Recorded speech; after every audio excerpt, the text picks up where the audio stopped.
How do you even comprehend life after sexual assault? This episode is packing some huge power.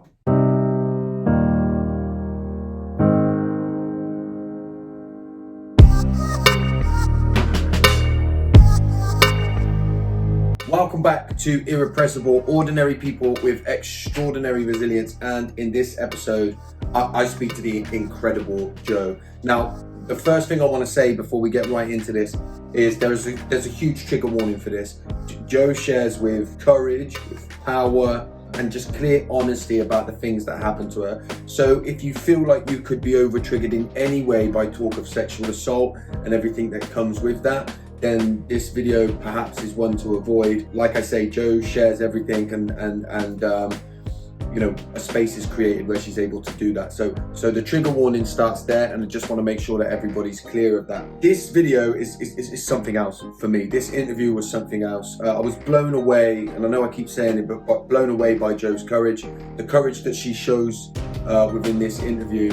And I think if you have been affected by the things that Joe talks about in regards to sexual assault in this video, then there's going to be a lot for you to take in here, and hopefully a lot for you to take away and digest. But more importantly than anything, hope.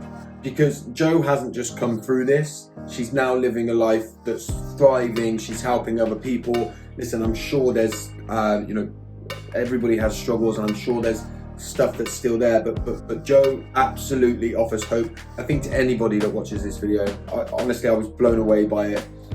So sit back, sit tight, grab the tissues, look after yourself, do the relevant self-care stuff. But if you've got it in you, watch this video and just realize the power that we have as human beings. And I just want to give gratitude to Joe and what she's able to share with us. As ever, if it's the first time you've here, then make sure that you have subscribed, turn on those notifications so you know each and every time a new interview drops. And trust me, this interview is incredible. So welcome, Joe. Joe, how are you feeling today? Nervous, but I'm sure I'm in good hands. Yeah, I'm excited and nervous. And they're both a very similar feeling, I guess. Yeah, actually, it's a great kind of subject to start on, right? I'm often told that when I'm nervous, I should reframe it to excitement, right? To excited, yeah. I did Tough Mudder last year, and my son gave me the same pep talk. He was like, "Mum, turn those nerves into excitement. You're excited about it." And you know what? What a fabulous day! It was one of my biggest achievements. Yeah, oh, amazing, and it just shows you care, which is good. So, listen, why don't you introduce yourself? Tell us a little bit about who you are and what you're doing in the world today. Well, I'm Jo. I'm a florist primarily. That's where my love is. I feel really fortunate to work in a job where I can be so creative and make people happy every day. My work is mainly in events, so we do sort of big scale weddings. Unfortunately, those have been suffering this year with the pandemic and everything that's going on. I am also a mum of 4. So I've got 4 amazing kids. My eldest is 22 now, so he makes me feel mega ancient. And my youngest is 10. And I've got a grandbaby. And wow. she'll be 1 on Halloween. So she's really awesome. Honestly, when people say how great grandkids are, you don't realise it until you've got one, because you just get all the best bits. And then when they're being a little monkey, hand them back. Yeah. So yeah, she's amazing. And also I am one of the founders of Be Sober Manchester.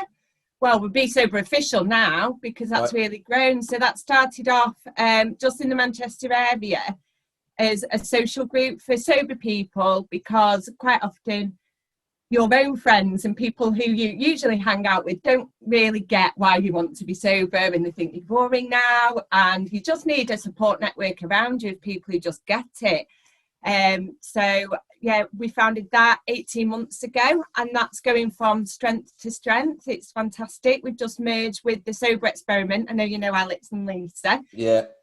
So we're offering the sober support lounges weekly online now at the moment, to give people that extra support that is really valuable when you're trying to become sober and live a sober lifestyle. It's also open for loved ones as well. If they're concerned about someone who's drinking, or they're worried about a family member or someone they care about, they can jump on as well. And it's just a fabulous little support for everybody. So we're really excited about where that's going. Yeah, and it's very needed as well. I think it's very needed to have that kind of space that's offered in that way as well. I definitely think so. Certainly, especially sort of with the aftermath of, well, but not even the aftermath. We were still going through this awful situation this year, and it's really negatively affected a lot of people and their relationship with alcohol. So yeah, any help we can offer, we want to give. Yeah, certainly. And that's what I really like with the work that you guys are doing, with the sober experiment and the Be Sober stuff, because you're talking about a relationship with alcohol, which I think makes it very inclusive, right? It's not this, you don't have to be this sort of, dead end of the road person who's just an absolute raging alcoholic, for want of a better term. But if your relationship's difficult, then you're offering the space for that as well. And I think that's certainly, because I do think I think a high percentage of people will often have times where they do question the relationship with alcohol, whether it be a big drunken argument with the best friend or the other half, and they've got the regret from that, but it's a difficult choice to make for a lot of people because it's so ingrained in our society. It's the friend that's there for everything. If you're sad, pick up a drink. If you're happy, pick up a drink. It's difficult to break that cycle for a lot, or to even comprehend life without it. So for us to be able to show the positivity that it does bring to life, and life does keep getting better and better without it, it's fabulous. Yeah And all the people that I know that are involved in it, in the work that you guys are doing, all seem very happy people. So you're great advocates for the work that you're doing, right? Because I'm learning more and more of all of your stories as well, which is a nice segue really on to what today's going to be about. So we know that this session is about resilience. So why don't we jump straight in and you share with me a little bit about some of the adversity that you've had to face that's meant that you've had to be resilient? Well, I think I've been resilient my whole life. I've had to be, really. I lost my dad when I was 5 years old. My mum, she's estranged from me now. Our relationship broke down about 8 years ago. She suffers from mental health, but she's in the generation that doesn't believe in mental health. So therefore, she's never sought any help. So we didn't have the most settled of lifestyle. She wasn't a drinker, the opposite, complete teetotal. But we had many different men coming into our lives, often 2 or 3 at the same time. We saw domestic violence. It wasn't particularly a very nice childhood, but you don't see that when you are that child, because that's normal to you. It's only as I've grown up and I think, oh no, that really wasn't right. So moving on from that, because that's not what I'm speaking about today. However, it's just where it started. So throughout adulthood, I didn't have the best relationship with men. I think probably a reflection of what I'd seen when I was growing up. So I found it like you needed a man in your life rather than wanted one that was right for you. So I've had a few failed relationships. I married an alcoholic. That was an awful period. Now with how I've educated myself, and I look back now and I wish I'd done some things differently for him, but at the time I had to make the choice of what was best for not just me, because it really broke me to leave him, but for my children, because I thought they come first and they can't see this and they can't live in this environment. It's unfair. My mum never put me first, but I am putting my kids first. So I'm going to break that cycle and make sure they're in a safe, happy home. And one phrase a lady that I work with actually, and it still sticks with me, that children are better to have come from a broken home rather than to live in one. And that is one piece of advice that I've carried with me ever since she'd said that to me in my 20s, because it's really profound and it's right. Yeah, You know, it is. so many people think it's good to stay for the children, but really, if they're living in a broken home with two unhappy parents, it's really, really not. Mm.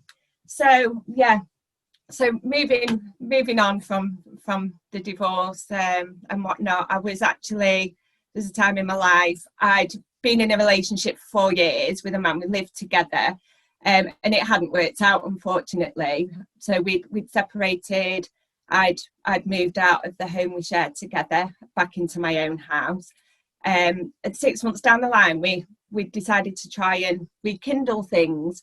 So we were dating again, and so he could afford to stay in the big house that we had, he'd taken in a couple of lodgers to pay the rent, because it was like a substantial sized property. And they were in a big community of mates, because they'd all come over to England for work. So there was a lot of them in their own little community in our area. So they were having a party this one weekend, because it was my boyfriend's birthday and his housemate's birthday. And I didn't really want to go, because there was a particular man in that group that did make me feel a bit uncomfortable. But I was like, well, everyone's going to be there. His wife's going to be there. You know, I've got to go, because I've got to please my other half, because we're trying to make things work. So we'd been to a barbecue earlier in the day, and we got there fairly late. It was about 10 o'clock. I'd had a bottle of wine at the barbecue earlier in the day, so I was a little bit tipsy, but I was, you know, typical Mancunian. I was quite a heavy drinker Yeah. on the weekend, so I'd like to say I could handle my alcohol at that point for sure. So his housemate sort of handed me a drink. It was a Jack Daniels, which is, it wasn't my drink anyway. So I was like, oh, I'm not too keen on that, popped it on the side. I went outside for a cigarette. I came in, finished my drink. The next thing I remember is my other half waking me up. I'd completely passed out on the sofa. And he was like, what? I've been looking for you. What are you doing in here? Like, come on, get up. And I could not stand up. I was like Bambi on ice. My legs would not work. And I just threw up. I had vomit in my hair, all over me. So he took me upstairs and took me to the bathroom to clean me up, undressed me and put me to bed. So the next thing, it was weird. You know, like when you're dreaming and your alarm's going off, say, but in your dream, it's something else. It's like it's your car alarm happening in your dream, where it's really your alarm clock. And it says you're slowly regaining consciousness. Well, I could feel this. I thought in my dream it was a dog attack, which sounds really random because I've never been attacked by a dog, but really sort of aggressive, sort of biting, clawing. And I just didn't know what was going on, really. And I woke up and I could feel under the duvet that there was somebody there between my legs. So I thought, what the hell? And initially I thought it was my boyfriend, because I put my hand under the duvet and he was bald and I felt a bald head. So I was so cross, because I thought, how dare you be doing like intimate things to me when I'm unconscious? So I was like, started whacking his head, like, get off me. And my boyfriend was very, very hairy chest. Well, this body that reared up and presented itself in front of me was completely smooth chest, very big, muscly guy.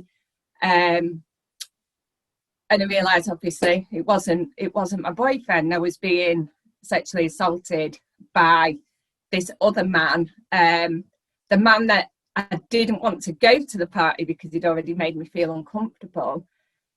And I was just like, what the hell are you doing? I froze, but I managed to say, what are you doing? And he came sort of within an inch of my face, and he just said, I am sorry, Joanne, and left the room. And I think, I'm thankful that he left the room. I'm sure it wouldn't have stopped there if I hadn't have woken up. And if there wasn't 40 people downstairs, including his wife and my boyfriend. So I kind of lay there in disbelief, really. I couldn't comprehend what had just happened. I was still being sick. I still couldn't stand up. It was 3 a.m. at this point. I was just so disorientated. It took me a while, really, to get up and to try and find my clothes, because I just wanted to get home. I just felt the need to get out of that house and get home. So I got dressed. I couldn't find my shoes. And I realised it was still in the kitchen. And all this party was still going on in the kitchen. So I was like, oh, I need to go downstairs and get my shoes so I can walk home.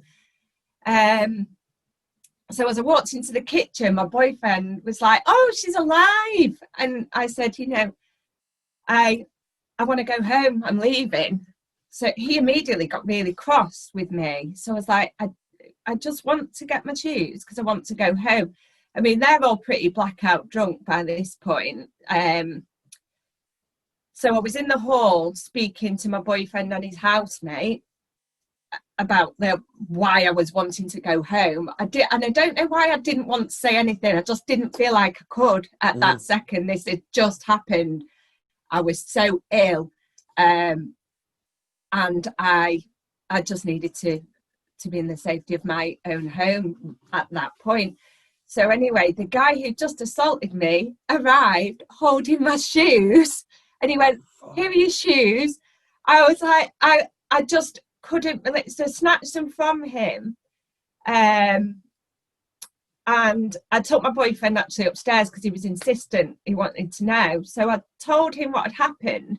And in his drunk state, being unable to comprehend it, he just like pushed me over really aggressively. And I ended up with a huge bruise on my thigh from him. So I whacked him with my shoe and ended up walking home with just one shoe on anyway. So yeah, I got home. I was sick, like severe vomiting, until I'd say 11 a.m. the next day. I was so ill. It just horrendous. Anyway, my boyfriend, he arrived at my house the morning after. He had no recollection that we'd even had a conversation, that I told him, because he was so drunk. And he was like, we need to phone the police. So initially I was like, well, what are the police going to do? You know, how are they going to prove it? What are they going to do?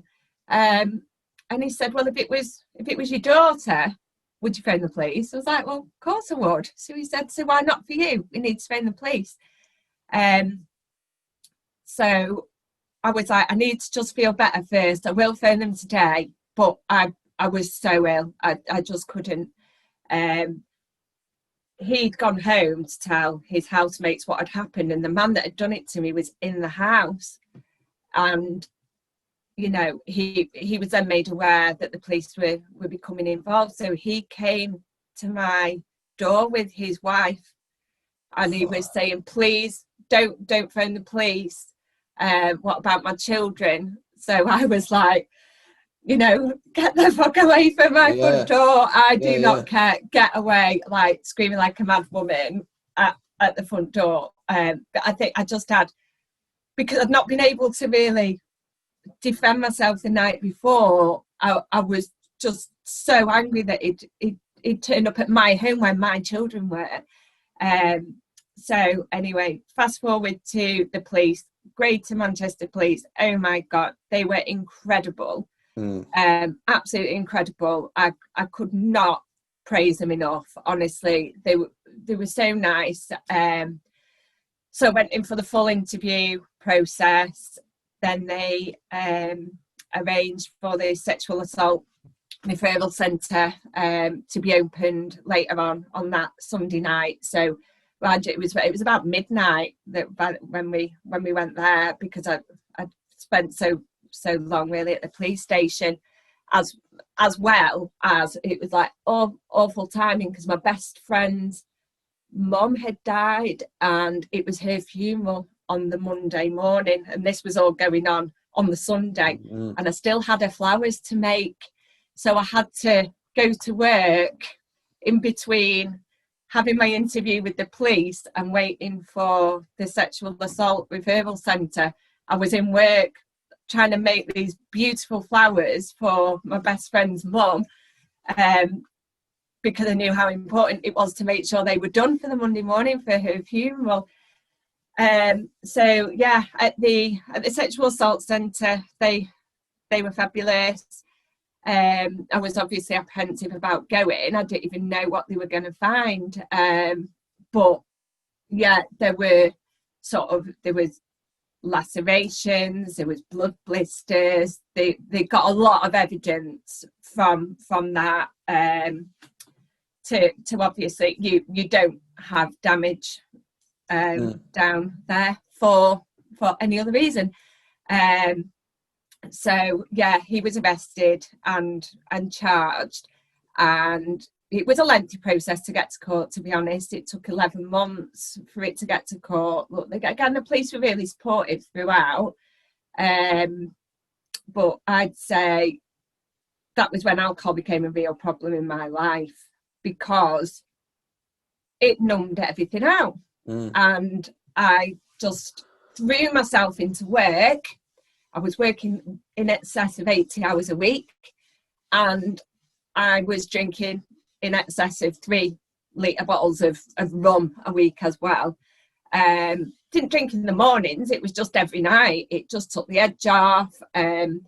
My best friend, because she was obviously going through grief because she just nursed her mum through cancer, and we were both single, but at the time we were each other's crutch, and so was alcohol. So the pair of us together, just to get through our traumas, we drank a lot, and we didn't really see anything wrong with that at the time. And I do think, in a way, you've got to go easy on yourself and do what you need to do at that moment, just to keep putting one foot in front of the other and keep functioning and keep being a mum and keep earning the money, so you can live in your house and all of that. So yeah, but before the court case had happened, I'd say because this all happened in the August, and I worked really hard and partied really hard until the May, and then I just had a breakdown. I just couldn't do it anymore. But it wasn't the alcohol that was a problem, obviously. It was my job. So I quit my job. I was like, I can't do that anymore. That's what's stressing my life out. I can just, you can see from my house a chip shop. So I thought, I'm going to go and work in the chippy. I'm going to do that. Easy job. I can take the kids to school, can pick them up, work there at lunchtime. So yeah, so I soon, working in the chippy and drinking a lot and not being the active event florist that I always had been, I'd soon piled on the weight, and I was miserable inside and outside. I hated what I saw in the mirror. I hated what I felt inside. It was just awful. Anyway, the court case was in July. It actually fell on my daughter's 17th birthday, which should have been a nice day when she went on her first driving lesson and everything. It was completely overshadowed by the court case. I was incredibly nervous about going to court. I've been the week before for a pre-court visit, and up until then I'd kind of taken everything in my stride because I'd just numbed it all out with the rum, obviously. But it was only then when it really hit home. This is happening. You're going to be stood in this box. He's going to be over there. The judge and the jury are all going to be there watching you. And I've never had a panic attack in my life, but on the way home from that court visit, I had one. So I had to phone the GP and get some diazepam just to cope with going into the court that day. Anyway, so on the day, yeah, 2 of my close friends came with me. They were absolutely amazing. And so were everybody who worked at the court. They were so nice. CID were there, who dealt with me throughout. And, I really did feel like I had a lot of support. Although they were all strangers at one point, a lot of support at that time, which was marvellous. Anyway, at the very, very last minute he ended up pleading guilty. So I didn't have to go into the box. I think his barrister had said, basically, you know, we've got so many witnesses, the doctors here from the sexual assault centre, you're going to go down unless you own up to it now. So he did, and he didn't get a custodial sentence, which was a disappointment. He didn't go to prison. He didn't go to prison. No, he got 2 years, suspended for 2 years. He's got a lifetime to sign the sexual offenders register, and he had to pay me a considerable amount in compensation, but I didn't want the money. That's not what it was about. I wanted him to pay for what he had done, but you know, that's out of my control, really. He did work as a bouncer, so I'm glad that we went through the process, because he'll never be able to do that job again, because in that job, obviously, how many drunk, vulnerable women has he come across? Because I swear something was put in my drink. They couldn't find anything in my blood, 100%. because it passes so quickly through your bloodstream, all this, and because I'd vomited so much, they couldn't trace it. But there's no way on earth, after a glass of wine and a bottle of wine and one Jack Daniels, I was unconscious and couldn't stand up. No.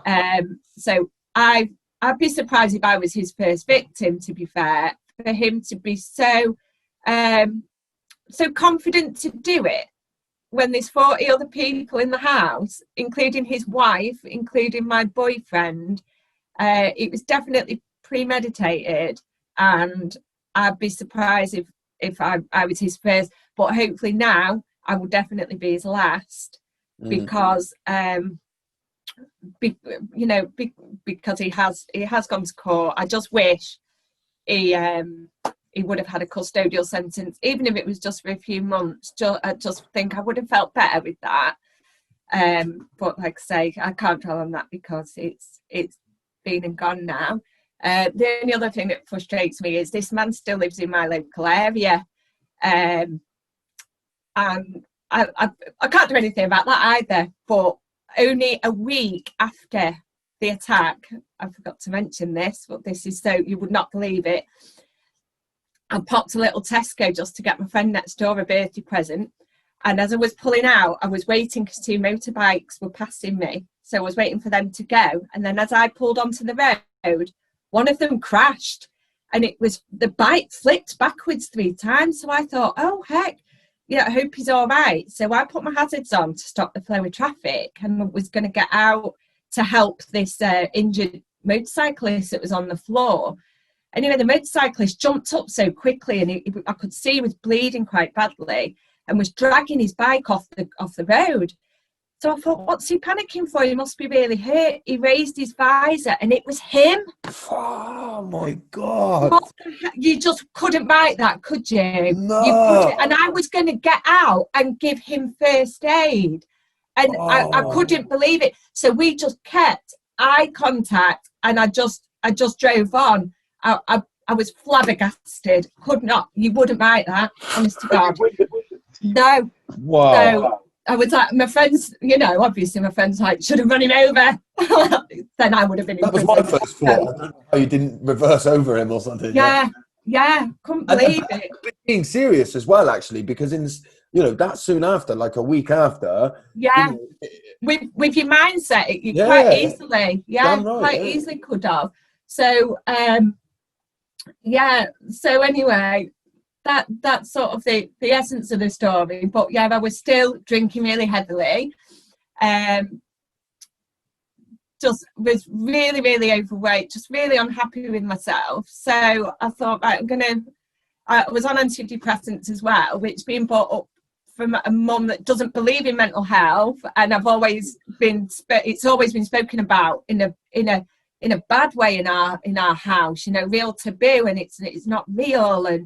And so it was really difficult for me to take that decision to get the help that I needed and get some antidepressants. But I thought, I want to try and do this another way, sort of address my lifestyle a little bit. So I started going to the gym, but I went to a ladies only gym because obviously I didn't want to work out with men. I wasn't comfortable with doing that. So I went there for a while, didn't really take it so serious though, because I was still partying quite a lot and do my mental health any good whatsoever. But you just don't think of it that way, do you? You just sort of, let's just go and drink. So it was just one morning. It was February last year. Was it last year? 2019. I just woke up one morning and I was like, sick from how much I drank the night before and just felt disgusting. And it was just like this epiphany. Why the hell are you doing this to yourself? Why every single weekend you're doing this? You're not being a parent because you're in bed. You're either drunk or you're rough. You're not happy. Look at the size of you. You're lethargic. You're grumpy. Sort it out. So I just thought, I'm not drinking anymore. And it was just as simple as that. I could not do this anymore to myself.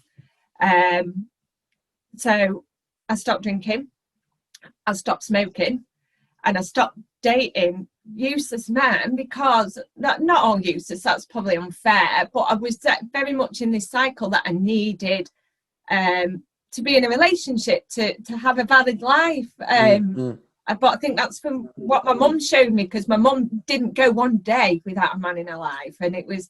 So I thought, no, it all has to stop. So all three stopped on the same day. So I thought, right, I need another focus to do this. I need to push myself out of my comfort zone. I've got to do it. And then that day on my Facebook newsfeed, there was a new gym advertised on there that was just outside of my local area, and it was like 28-day body challenge, sort of money back guarantee. And I kind of thought, oh yeah, it's all the sales spin, but I'm going to do it. I'm going to give it a try. What have I got to lose? 79 quid, 28 days, I'm going. So I signed up for this gym, and that was working out with men as well, which kind of like blew my mind a bit, because although I worked with men, they were gay, so I was really comfortable with them.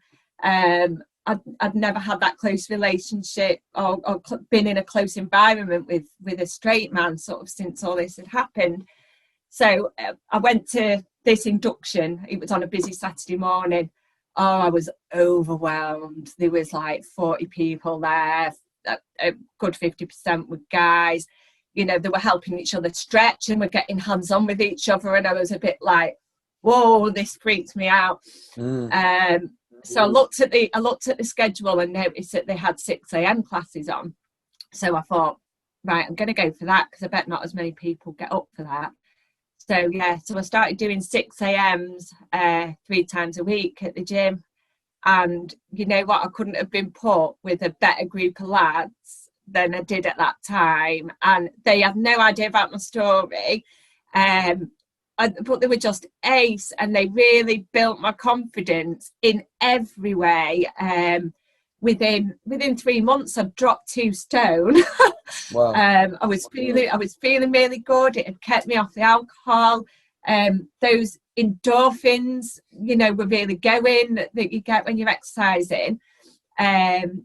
And they do like little photo shoots throughout the year to sort of, show your before and after, and as a big well done, like, look how hard you've worked in the gym, you've been watching your nutrition, and you're looking phenomenal. So I thought, right, I'm going to push myself out of my comfort zone and sign up for this beach shoot. So I joined that gym on the 3rd of March, and in the June, July, we all went down to Aberstock and did this photo shoot on the beach. And I was really sort of, because I didn't have a teeny weeny bikini on, had like a Nanna type bikini on, but I felt so empowered after that shoot. because I thought, yeah, you know, you're looking great, you're looking healthy, you're looking happy now. And it was, yeah, it was just incredible for me. So I'm still at the gym. I love it. I couldn't imagine my life without going there now, because it's not just the gym and the working out. They are like a family. It's a really good community feel, which is quite special. And yeah, it's just amazing. So I think my big focus has been that exercise and working out, and then also starting the Be Sober, because like I said, my friends were all heavy drinkers, and when I'd stopped drinking, they were just like, yeah, whatever, she's going to treat it as like, you know, a dry January, she'll be back out with us soon. They just didn't get it. They didn't get it at all. And they're like, yeah, well, you will though, won't you? You'll have a drink with us, won't you? And I was like, I won't. So I consciously knew I had to spend less time with them, because otherwise I would have gone back to that lifestyle.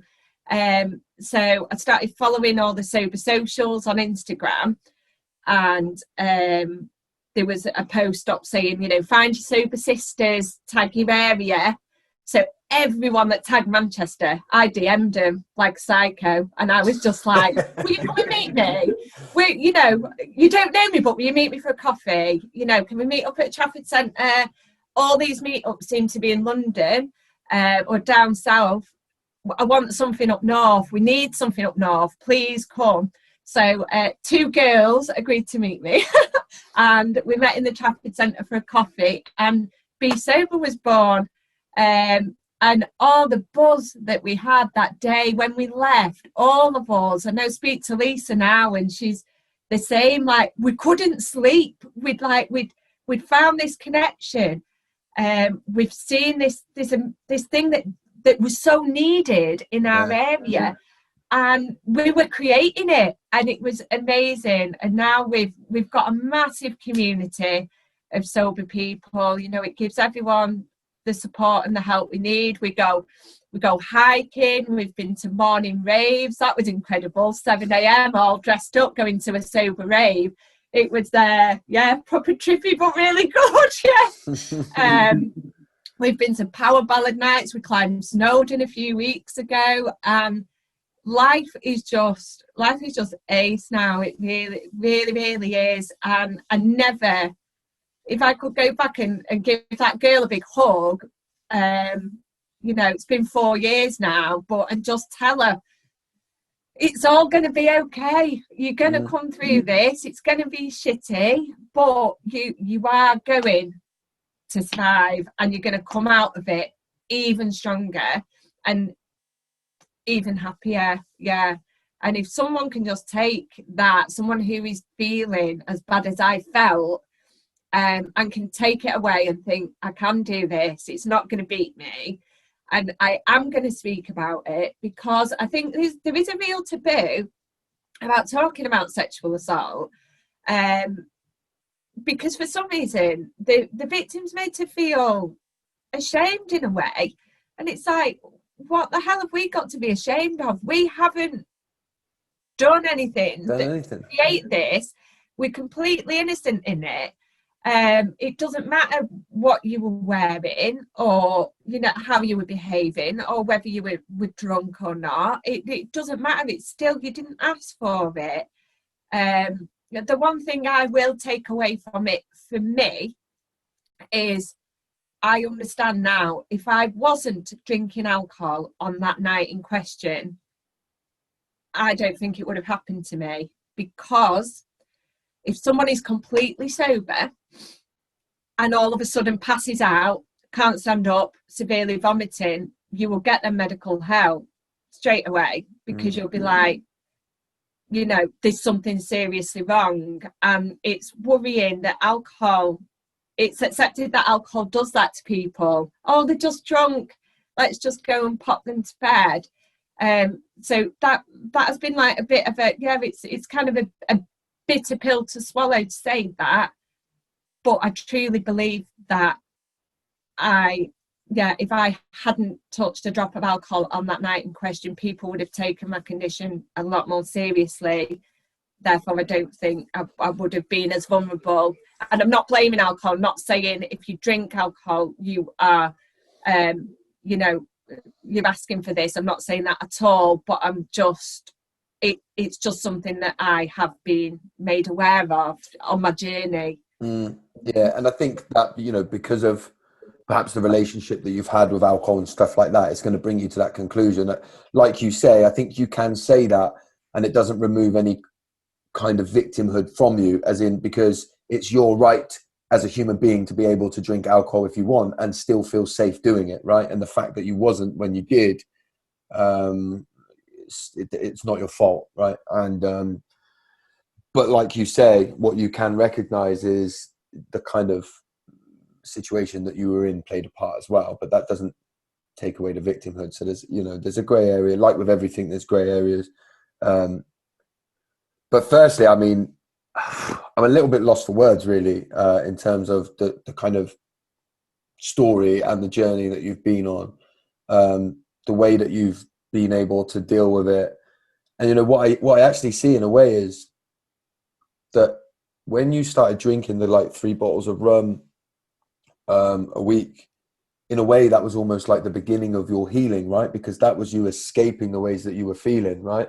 And it was almost like, in a weird, crazy contradiction, it was that helped you survive in that moment, right? But then it was the very thing that was taking your life away from you.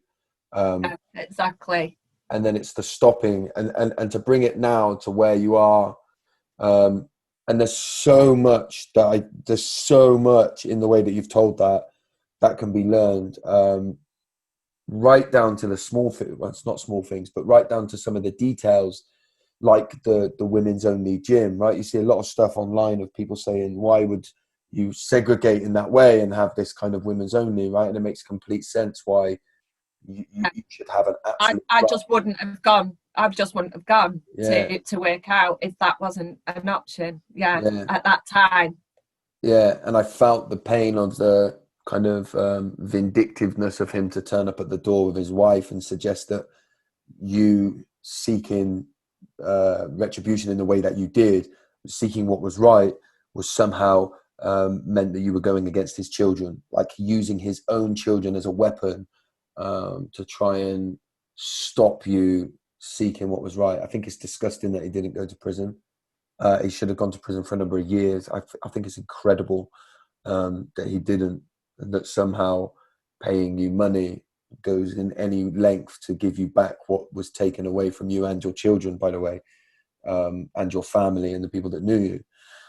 However, and all of that said, for me, as somebody listening into what you've said, the big thing to take away from this is, it was twofold for me. It's the validation that the struggle that you went through afterwards was completely valid and make sense when you hear your story. But then secondly, that there's hope, because the person that sits where you are today, you know, when you talked about it, of course, you became vulnerable and you could see that you were nervous and it was difficult to recite. But the way that you finish of the person that you are today, right, and the person that you've been able to become, and listen, I'm sure you still have the times when you struggle, and I'm sure there's still times when it overwhelms you, but being able to do what you're doing in the world today, I just think is incredible. And it's exactly why I do this. It's exactly why I started doing these interviews in the way that I did, because you know, it's called Ordinary People with Extraordinary Resilience, and you could watch all the films that you wanted in your life and you won't hear a story like that. I mean, especially when you've hit him on, not hit him when he's crashed his motorbike and it's him. He's lifted up the visor and it's him. I mean, if you saw it on a film, you'd go, it's a little bit far fetched, if I'm honest, right? Exactly. So I know, right? yeah. Yeah. It's, I don't know. Some people say that was karma. Yeah, yeah, yeah. And look, credit to you for not reversing over him several times. And I think I wouldn't have begrudged you thinking, "Here's my opportunity." But look, this has been incredible. I know for a fact that so many people that watch this can learn so much from what you've said, and I just commend your bravery. I'm grateful for the fact that you've been able to do it in this way. I guess I want to sort of wrap it up by asking it. If anybody may have experienced what you've experienced, and you've said a little bit about how you wish you could go back to the person that you was 4 years ago when it happened, but if somebody's in that kind of week or two that followed after what followed, what would you say to them?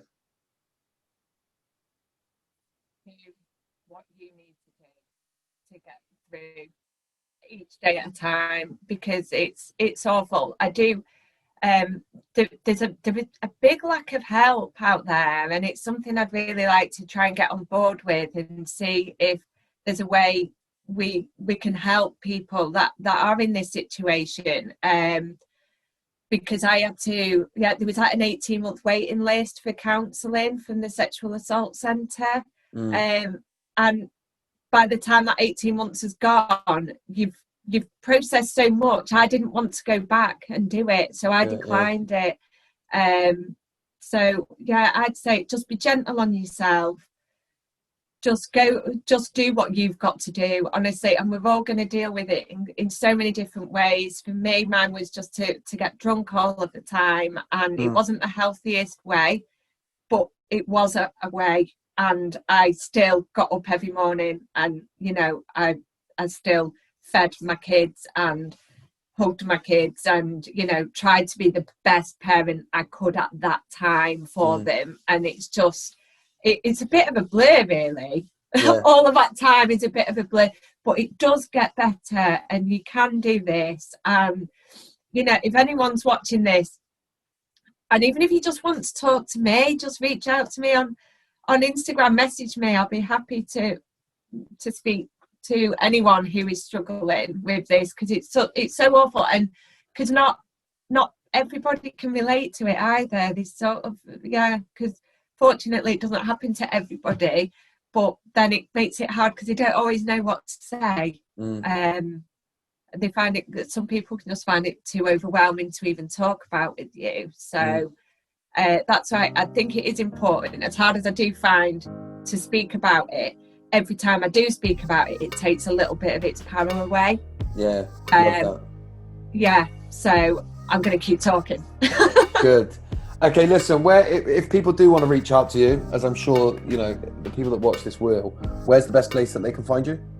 So you can find me on Instagram and Facebook. You can find me through the Be Sober official groups, or I'm also Joe Be Sober on Instagram as well. Perfect. Look, I just want to finish by saying thank you. I'm really grateful that you've done this, and I know that it's going to help a lot of people. Thank you. Thanks, Josh.